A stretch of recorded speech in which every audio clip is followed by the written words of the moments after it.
Hello, everyone listening on Spotify and watching on YouTube. As most of you know, we're starting a new series at the moment called Behind the Broker, which is involving all of the people that help out brokers in their day-to-day and proving them to be more successful. So today I've got Rosalia Lazzara from Manuka Media. So hi, Ros, how's it going? Hi, Marcus. I'm good, thank you. How are you? Yeah, really well, thank you. So if we could just start, if you could just tell me about your your journey to where you are now would be really interesting, and why it came about and how. Yeah, sure. Firstly, by the way, I love this new podcast idea. I love that you're giving a highlight to the people that do work really hard behind the scenes to help a broker do their job. And obviously, their biggest job is to give advice, but there's so many other things in the background that a business owner or a sole advisor needs. Yeah. So yeah, Can I this just is say, really, can I just say why really great. that came about? Because I speak to so many new brokers, and they know they have to give the technical advice, but they don't know about people like you, and they don't know what they actually have to do to drum up leads, because they've been taught how to be a mortgage advisor, but there's so much more to the business. So thank you for that. But sorry, carry on. That's how it It's came about. amazing. It's such a good idea. It's uh, maybe I'll talk to you about my idea in the future as well. But yeah, no, I really like this, and so thank you for having me on the show. I so what do I do? So Manuka Media is 2 years old, and we actually launched in a different name. So we launched as the Content Hive. So anyone listening might have known me from the Content Hive, which is now called Manuka Media. We launched in the middle of the pandemic in 2020. So my background is being a business development manager in the financial services industry. I've worked for a commercial broker where, well, 7 years ago, where that was my first job where I started. I was doing commercial bridging, development, second charges, all for the intermediary market, working with clubs and networks to help their brokers get access to this specialist lending side of things. And then after doing that for a few years, I then went to work for an actual lender. So I wanted to see the lending side rather than the packaging side. And that's where I was working for 2 years, doing specialist lending in, again, commercial bridging, a lot of resi as well. And then the pandemic hit. So that's when I had to completely change my whole career. I very, very much wanted to stay in financial services, but I had to think of a new way to add value to the industry. I knew I didn't want to go back as a BDM in the post-COVID world. And I've always wanted to start my own business, but just had a million excuses not to do it. And this was the perfect reason to, the decision was made for me. I had no secure job, no paycheck, no car, no mobile phone, no company laptop. I had nothing to kind of make me feel I just, successful or I actually, I posted about that this morning, saying some of the best businesses I know were built out of necessity or a tough market, which is what came out of COVID, what came out of 2008. You know, those tough times did make some fantastic businesses, because you still have to earn a crust, don't you? And then all of a sudden you find something that you're really good at. So it's a great way to start. Yeah, exactly. So that's exactly what happened. I then realized during the middle of the pandemic, so why did I start this business? I could have started, I think going into a PPE business might have been more profitable at the time, but actually, actually this took off pretty fast, and I was really scared by, excited by that. But the reason it took off so fast is because during lockdown, advisors quickly realized what everyone's been doing online these past decade, or these past 20 years actually. And actually they had to catch up really, really quickly. They thought, oh, that's what you've all been doing, that's where you've all been. Actually, they got scared, thinking, well, I'm not visible, I'm not out there, my competitor is out there doing videos, and my clients can't just walk into the shop or the office anymore. How do I stay connected? And that's where it caught on, and that's how I entered the business. How I launched the business was in that kind of marketplace, which had a huge, relevant place in the market at the time.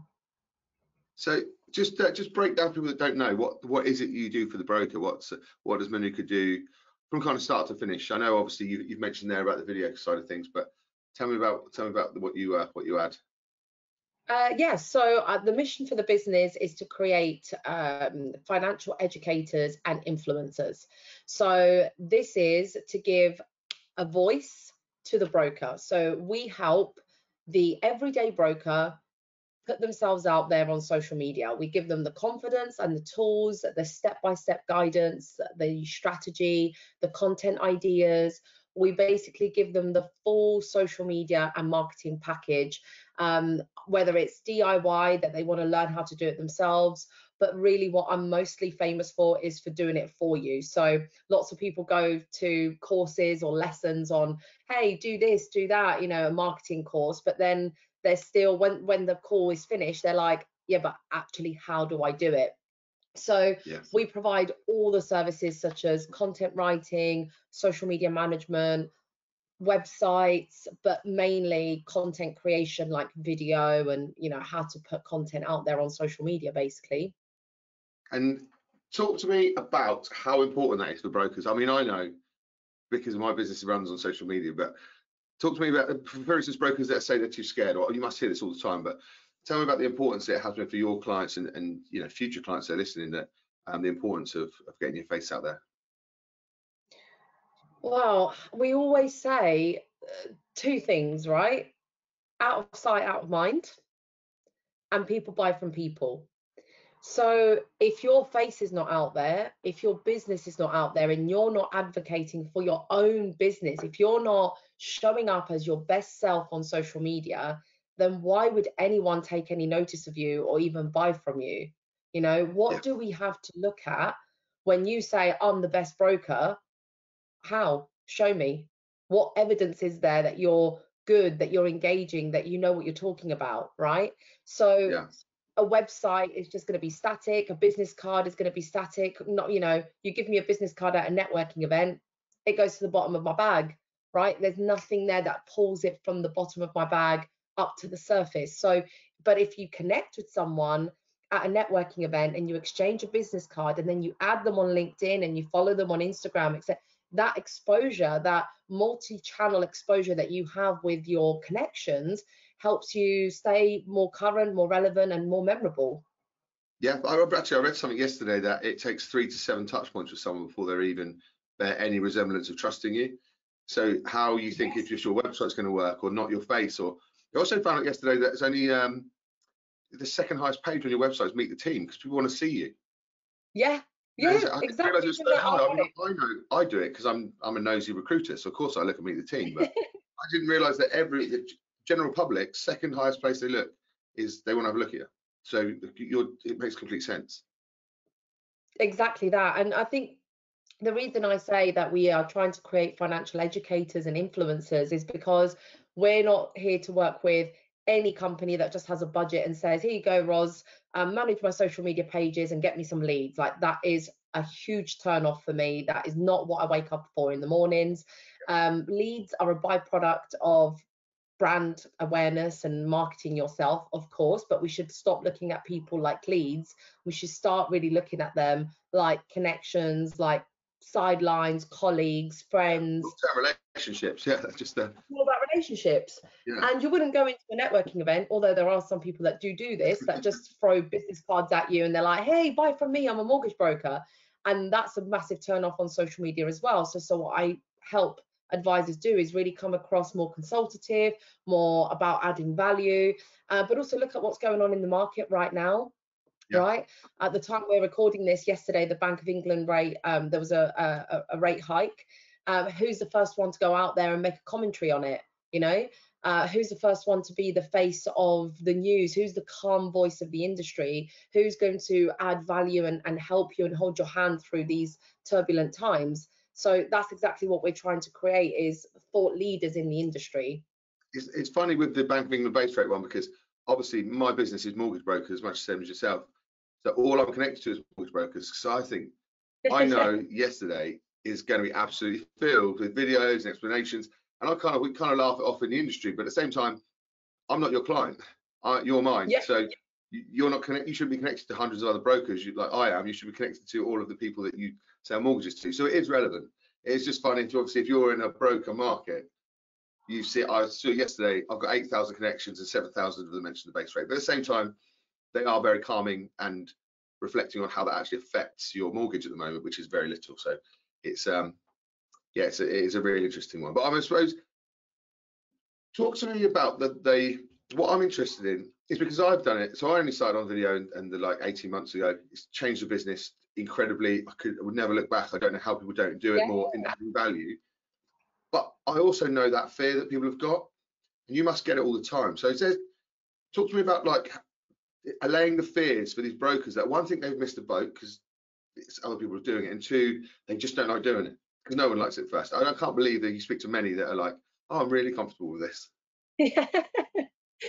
Firstly, if I remember, I don't know if you want me to share this or not, but I think 2 years ago, I don't know, it's nothing bad, but I think I remember, this might be really nice for your clients and for your listeners to hear, because you're here doing podcasts and videos and it looks like you're really confident, and it looks like you were born confident and you were made for the camera. And actually, I contacted you, didn't I?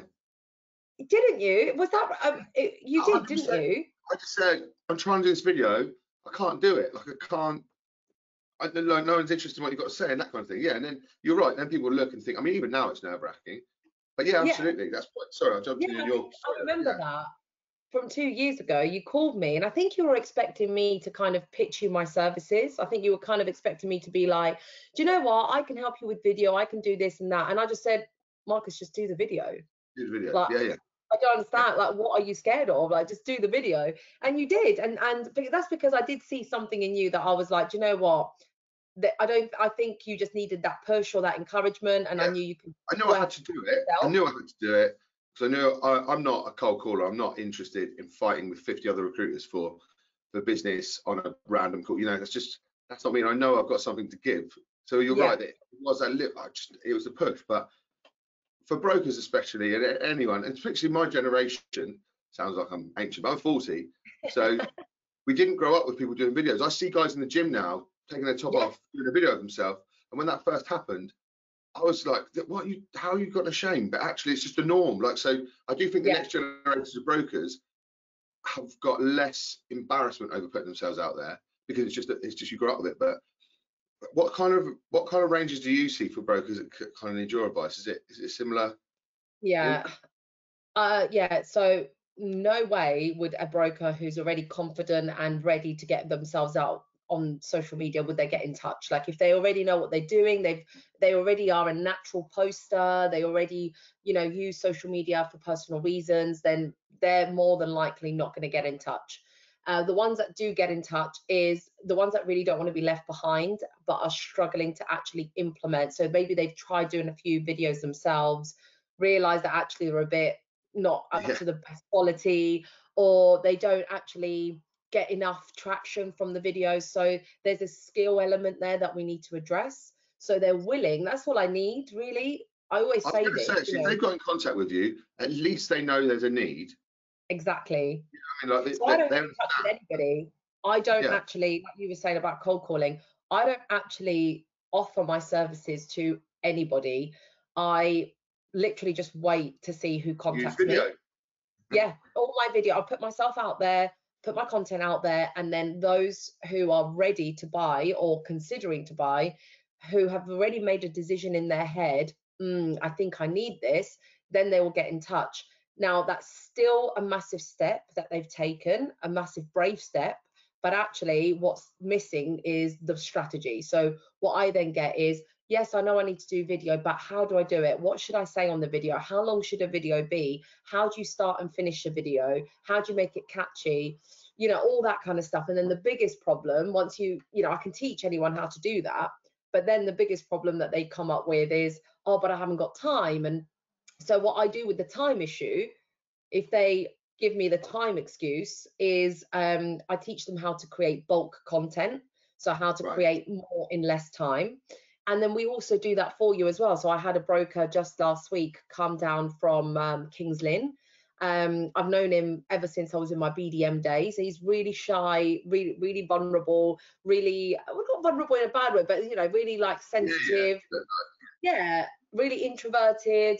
And anyway, he came down from Kings Lynn. We spent 4 hours together, and he walked away with 40 pieces of content. That was 20 videos and 20 written posts to match the videos. So now, you know, he got over his fear because we coached him all the way through it during the day.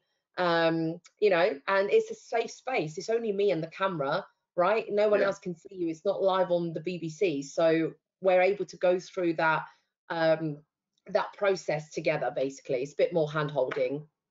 that makes sense. Do you know what? As you're saying that as well, I just think if we kind of reiterate that point to brokers that don't do it, is it like mine and yours industry? So I don't cold call, you don't cold call, we don't do the business development, and that's because of video. That's because Yeah, of getting the face out there, and because do you know what someone said to me the other day? We got on to just kind of do a lot of Teams meetings with like new businesses and stuff, and he said, "Oh, this is like being on one of your podcasts." So actually, to familiarise yourself with someone first is amazing. So we don't have yeah, to go through that trust issue that brokers have with new clients and that kind of thing. You don't have to do that because they've already trusted you because they've called you because you said something of relevance to them. So I think exactly. it's poignant in everyone's industry, but specifically if you can see it work, and you must see it work with the brokers. I mean, have you had like lots of success stories with your guys Yeah, who have done it? I bet. yeah. Oh, it's just been honestly, I know it sounds really cheesy, but it really has been life changing. Like I get text messages every day. You got to imagine, guys, and brokers, you know, save a little space in your heart for BDMs out there, because I used to be a BDM, and you know, I used to get text messages and voicemails like, oh, you know, this case and this, and I do appreciate it's stressful, and that, you know, you turn to your BDM and everything, but sometimes it's out of the BDM's control. So shout out to the BDMs out there. But now I get text messages that are all like, oh, Ros, because of you, like today, a broker who has a very particular niche. You know, again, he's very introverted, very shy, and we only spent one day together. And then we had an online call. Long story short, he's now in 2 publications. He's been featured because I pushed him in the right direction. I said, look, get in contact with this person, phone this person, email that person. He's like, okay, Ros, if you think that's right. So then he did it, and then he sent me a screenshot saying, I'm in it. I wouldn't have done this without you. And I'm like, you see, it's not about the leads in the end. It's not about, oh, you know, I posted that video, I didn't get my 5 leads Yeah, as you promised. It's about like the confidence, the belief in yourself, like actually believing that you can do this and that you have got something of value to show and share. yeah. I think that's really important. Actually, I think you come from that helping background of BDMs, and much the same as in recruitment, mortgage brokers, we help people. Like that's where the joy comes from. You can do anything, but so if they can then see what they're doing is helping people, you know that they're going to get that joy as Exactly. well. It does make such a difference. Like you say, it's not you can't gauge that return on investment of helping someone. Otherwise, like I said, we And could. that is what we call, and I know you've commented on this before on my post, but that is what I call positive pollination. So I've got this Love strap line. Yeah, so I've made up this strap line in my business because it's all, you know, honey and bee themed.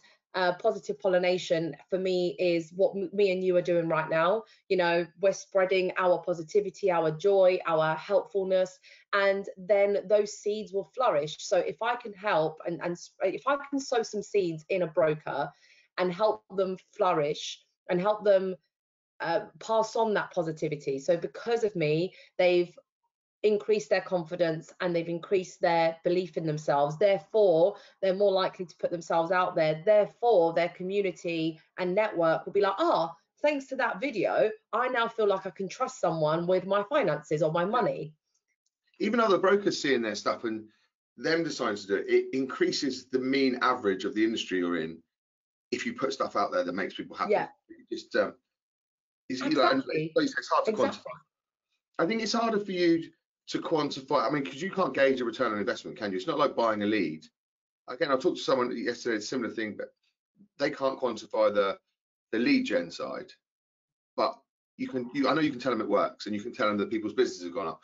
But people kind of shy away from that. In say, what you buy a lead, costs £5, you make £7.50 from it. You can quantify that. I don't think they can quantify the return on investment in regards to building a brand and people seeing your face. Yeah, exactly. It's like absolutely. I never pitch or promote or guarantee a return on investment in a It's not about that. yeah. I don't position it that way. And actually, what I'm really lucky in, I guess, is that ones that do approach me get that. If I went into explaining that, they think I'm teaching them to suck eggs. So Yeah, they actually get it. And when I've gone into explaining, I don't, they're like, Ros, no, no, no, stop, don't yeah, justify yourself.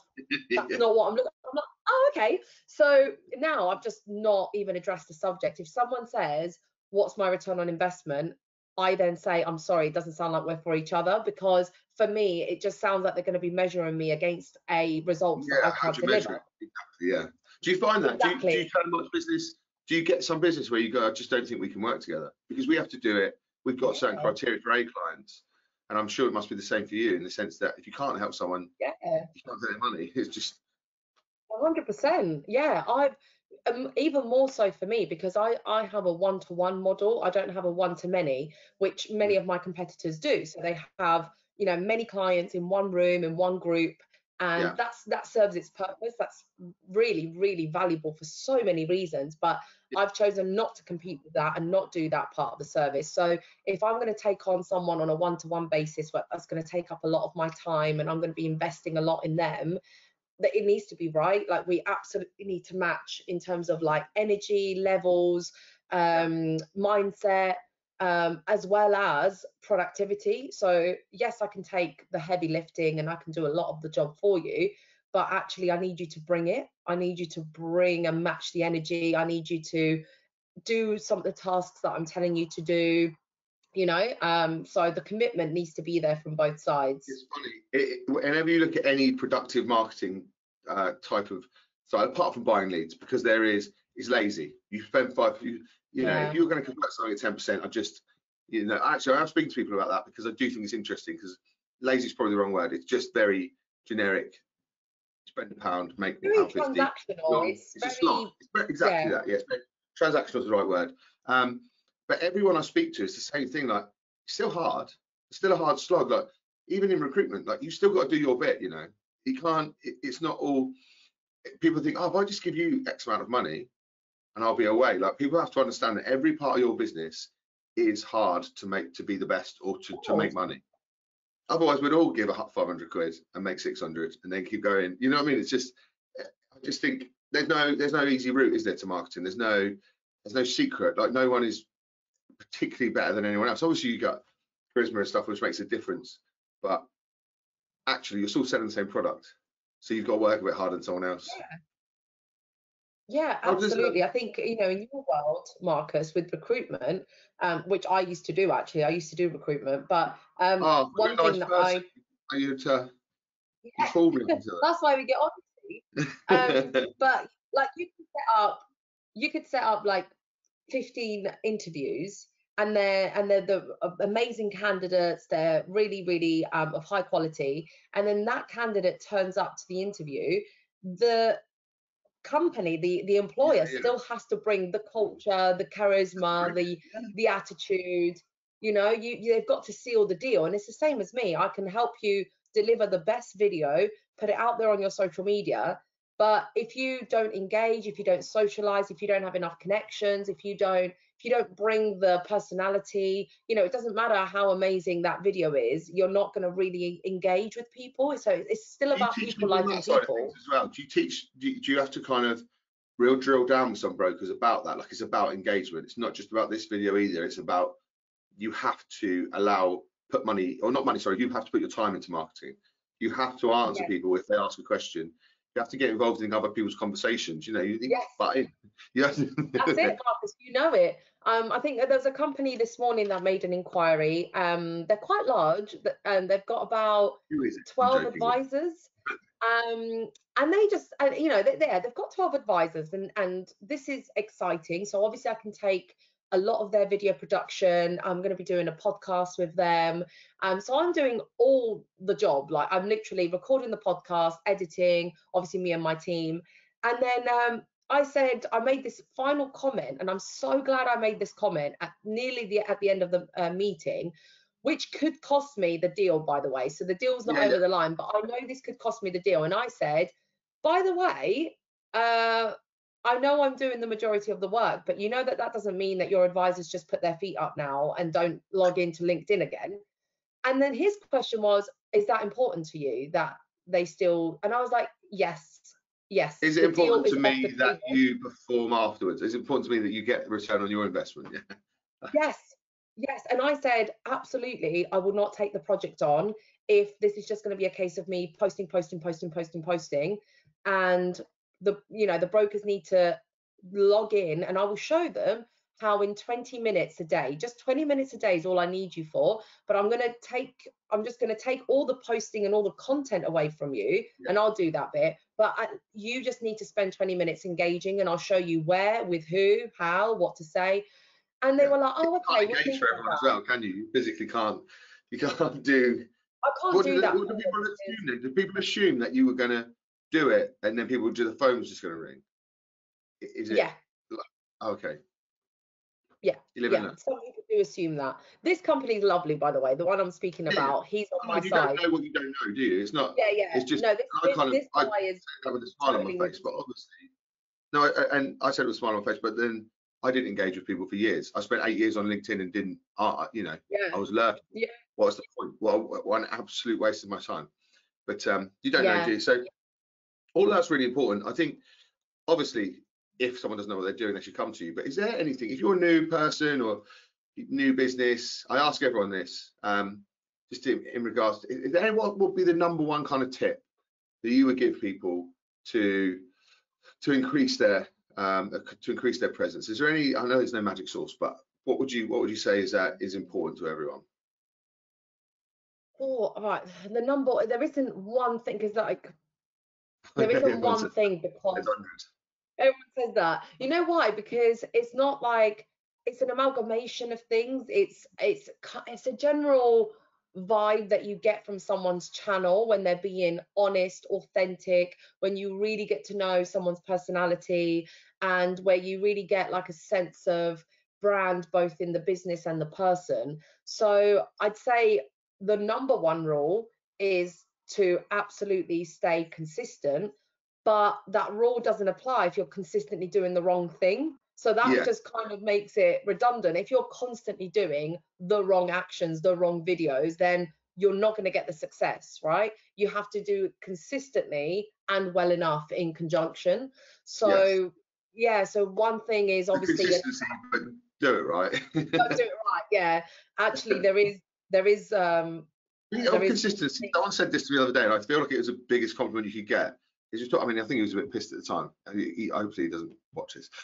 He said, "You're exactly like you are online," and I thought that was lovely that he said it, because that's what you want. Because like, it's a consistency thing. You can't be a different brand when you're off of this. You can't be yes.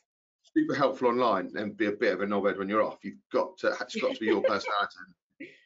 And yeah, so something similar to that, I say, how you do anything is how you do everything. Amen. So yeah, so I genuinely believe in that. Like, when you meet me in person, I genuinely feel like I bring the energy. But something interesting that did happen to me was a broker who had been following me for a year. Now, bearing in mind this broker isn't that active on social media, so he might log in once a month and see me dancing and then think, oh, there Right. she is again. So he probably hasn't followed all my story and my journey, but he certainly said that online I seem to bring a lot more of the performance, and then offline I'm actually a lot more like reserved and calm and a bit more serious, and I am actually known as quite a serious person, but fun, if that makes sense. So it's Yeah, really yeah. interesting when people meet you The and thing then is, they see you the online. social media is your advertising window as well. So you're Yeah, always going to be a bit more extra than you are, and also you've got a job to do off of line, when you're offline rather, off of line. yeah. You know what I mean? It does make sense. You're going to be slightly different in regards to, you're not going to be dancing ever, are you? You've got an 8-second TikTok window. You're not No, going to. well, I kind of do, but I don't. But yeah, like when I'm in an actual meeting and I'm delivering like some one-to-one training, yeah, I'm a little bit more composed and a little bit more, formal. Yeah. But yeah, I think that's, you know, how you do anything is how you do everything. So I like to, you know, I do wear my heart on my sleeve. I do like to go the extra mile. I like to really be helpful. And, you know, a lot of the stuff that I do is actually for free. Like yesterday, I managed to get about 3 brokers in the press for free, without me, like, just basically something came across my desk. I was like, right, I'm going to send this, you know, again, positive pollination. I just sent it to my top brokers and I was like, look, do this. It's going to do really well for you. And now they're in the press and in their local news, and I'm just really happy for them. So yeah, it's not about just constantly for having yourself being aware, you know, being aware of yourself and putting yourself out there, but it's what are you doing for others as well on social media? Like, how are you helping a wider community? Yeah, I do think, without getting too woo-woo and hippie about it, that's a general rule of the universe as well. Like if you're a good person, then I don't think you have to be full Buddhist to understand that if you're a good guy, then and you're good to people, good things happen to you. Like it's not too much, Absolutely. it happens. And that's on the helpful side of things as well, isn't it? Help someone out. We give away, and you must give away a lot of information for free, like this. You know, you're taking up your time for free, and everyone should appreciate it and get it. But you should see that back, shouldn't you? The rule of the universe is Oh, that yeah. you're helping people. Yeah, no, I don't measure, like, again, talking about return on investment. I wouldn't come on a podcast and say, okay, so how many viewers do you have and how many people click on this? And, you know, it's just, to be honest, it's nice to talk to someone who isn't a client as well. 800 brokers, by the way. Yeah. Do you know what? I'm just really happy to talk to someone that isn't paying me for my time. Like, I'm just genuinely talking to Yeah. someone who I You know, enjoy it comes talking across as well when I speak to people. Like, you love what you do, so it's great, and I couldn't wait to get you on as well. It's not blowing smoke. I love it speaking to people that love what they do, because we love what we do, and it makes life easier as well. Imagine the to. slog of coming in and not like just going, oh, I've got to deal with this Oh, people this again. is what I mean. The satisfaction is unreal. Like, I absolutely love it. I really don't think there's any days that I don't enjoy. I really don't. Like, there might be ups. I'm not saying everything is rosy. I think it's just how I deal with it. Yeah, I have had some awkward conversations, and I can't really, like, go into it. But you no, know, no. there's a hard. It is hard being, and I don't want to make it about this, but like being a woman in financial services, Mm. you know, there have been some difficult conversations. So, well, Um, I have 5 female employees, so we have this conversation. Like, there's a financial services, like you said, don't want to turn it to that thing, but it's an interesting one. But again, it doesn't take away from the joy of what you do when people appreciate what you do. yeah, you got to do it for, I always say, like, even if you're a broker and you've got like one client, let's say you've done 50 mortgages this year, right? You've done 50 applications. It's your first year as a broker, and you get like 49 amazing 5-star reviews, and then you've got that one person who's like, oh, you didn't do this. Like, who'd you do it for? Like, what do you Yeah, get up for? Like, do you do it for that one person, or do you do it for the other 49? And so easy to that's get hung up on that, isn't it? So easy to get hung up on that exactly. one person. I posted about the other day. I did my first person the other day telling me I was inept at my job, and I did do a little bit of a passive aggressive video when I should have, but it was relevant. It was about accountability, and probably my accountability, but really I was meaning his. But it's weird, isn't it, how it gets in your head? And I know I've helped hundreds of mortgage brokers, and they're in their favourite jobs and it's changed their lives. It's hard to not to let that one in, isn't it? Yeah, yeah, because I've seen it where, like, okay, so a hard day in my job would look like this, where I've I've seen brokers make inquiries with me. I've spent like an hour in the first introductory meeting. I've then gone away and put a proposal together for another hour. Then we've had another hour one-to-one to discuss the proposal. So that's 3 hours of my time. And then they ghost me, maybe, right? They let's just say they disappear. And then because of social media, I've seen where they've gone. And I'm like, mate, you could have just said that that's where you went. Like, why are you hiding? And It's like really that strange, isn't it? sometimes. I think that's a new generation ghosting thing. People don't want to say, like, I'm really lucky in that first meeting, I get to talk about building people's businesses. So it doesn't really feel like work. But it is weird when people don't get back. It The is very ghosting. weird. Thankfully, it doesn't happen a lot.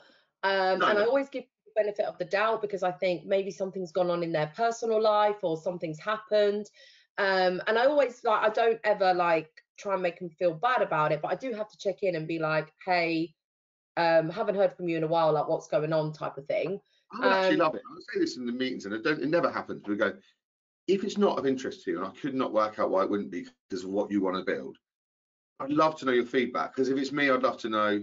If it's cost, I'd love to know. If it's anything, like if it's something I haven't explained properly, I'd love to know. But it just, I don't know if it's like an embarrassed thing, or maybe I'm not as friendly as I thought I was. But people just don't, like if they don't want it, they just, or maybe it's just because it's like a product to them. Like we're emotionally involved in it, and it's just something they're not going to, like it's not clicking by or I something. would do that. I absolutely have used that kind of feedback closing tactic before, but to be honest, I am so busy with people that are ready today that I need to give my attention. So now I've started saying this in proposals. Whether you want it or you don't, I ain't chasing you. I am not chasing you. I don't follow up. And I know the magic's in the follow up. I was like, but please don't take this as me not wanting your business. I absolutely would love to work with you, but I've already spent an hour meeting with you, an hour on the proposal, an hour writing the proposal. Does what it says on the tin. I'm going to leave it in your court. If you want it, you let me know. Either way, like if you don't want it, it'd be great to know that you've taken another path or that you just want to close this chapter. But it'd be great about that. We always preach that the magic is in the follow-up, but we're the same because we need you to buy into us because it's a relationship. So if I'm forced to do it because I'm calling you every 5 minutes, it's like the old cold calling thing. They're not buying into you. It's just and then it's just a transaction, and that's what we try and avoid. So I get that. You can't. And I want them to be motivated to do it because I know I'm going to bring it. I know I'm going to deliver. I just need you to know that you can do it as well. So I just say, look, this is on you now. You let me know if you want it. And so that kind of removes the whole follow-up process altogether. I will check in on them personally. Like I'll still follow their content and I'll send them a little message saying, oh, I'm really happy to see this, but I'm not chasing you to work with me because I know I sometimes, can I just blow my own trumpet for a second, right? Because I don't do this enough. But I am definitely a rare, like who, other than the ones we do know of, right? Other than us four, what other social media manager or content creator or marketing consultant has dedicated their whole business and service to serving you? Like we have made it our mission to look after you. I have tried so many financial copywriters, and copywriters in general and social media managers who have quit because they've said this subject is so dry and boring. And if you're trying to look for a social media manager who will listen to your pensions and mortgages all day, every day for you, then be my guest to try and look elsewhere because I'm the only one who actually cares. And that's the difference. You've got to care about industry. It's a little bit like generic social media to generic recruiters to generic anything. You don't love that industry, but it's really hard to talk something as passionately as we talk about financial services. If later on I'm dealing with engineers, because I don't have the mindset for that. I'm not interested. So I don't know how you can work in an industry where you don't love it, you're not interested. But we can harp on about that. Why we're brilliant is, something we've done a podcast. Well, it's just I mean, it's not about saying I'm brilliant. I'm just saying I actually care and try and find someone that is good at what they do and cares about what you do. It's a hard combination to find. Yeah, but back to brokers as well. I think that's really important that they've got to show that to clients. You've got to care. Like that's what the videos are showing. You care, you give a shit because it's the biggest purchase. It's the biggest thing that people are going to have to put their money into. It's the biggest problem people have got. Like exactly. Give a shit. It's really important. 100%. Good. I've taken loads of your time, Rosa. I really appreciate it. We actually went about 10, 20 minutes over, I think, but I could chat to you all day, genuinely. It has been really useful. If people want to get hold of you, how do they get hold of you? Obviously, we'll attach all this, but how do they speak to you? So I'm mainly on LinkedIn as Rosalia Lazzara. There's loads of free content. We've actually got a free content challenge if you want to share that with people, Marcus. It's a 30-day content challenge. It's all DIY, but with supporting videos and emails to guide you every single day. So you're welcome to take part in that, just to basically take your content from boring to buzzing, as we say. So you can subscribe to that or just follow us on Instagram and YouTube and stay connected with the journey. Amazing. Thank you very much, and thanks everyone, all the brokers listening on on Spotify, watching on YouTube. We really appreciate it. Hopefully Ross has added some real value into your marketing and made you think. That's kind of the point of this as well, is really made you think about how you're looking out there and your brand awareness and that kind of thing. So I appreciate your time, Ross. Appreciate everyone for listening, and I'll catch up with you soon.